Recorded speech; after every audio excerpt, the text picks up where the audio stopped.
Hi hello good morning welcome back to my channel Navyasri.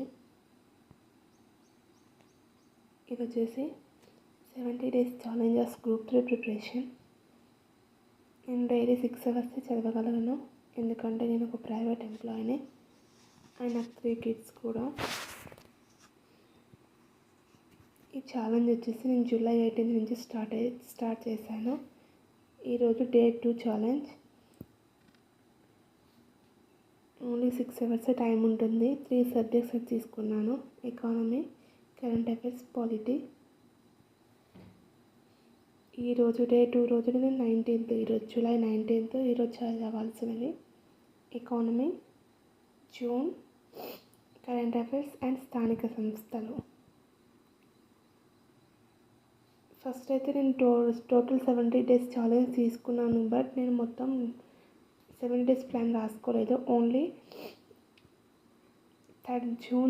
July 30 వరకే రాసుకున్నాను. అంటే 11 days time వస్తుంది నాకు. ఈ 11 days టైంలో నేను కంప్లీట్ చేయాల్సిన టాపిక్స్ ఇవి: ఎకానమీ, కరెంట్ అఫైర్స్, పాలిటీ. ఎకానమీలో పావర్టీ అండ్ అన్ఎంప్లాయ్మెంట్, ఆర్థిక వృద్ధి, అభివృద్ధి, సస్టైనబుల్ డెవలప్మెంట్ అండ్ వ్యవసాయం. ఇండియన్ ఎకానమీలో అగ్రికల్చర్. కరెంట్ అఫైర్స్, జాబ్ చేస్తూ పిల్లల్ని చూసుకుంటూ చదవడం అసలు వీలు కావట్లేదు, బట్ ట్రై చేస్తున్నాను.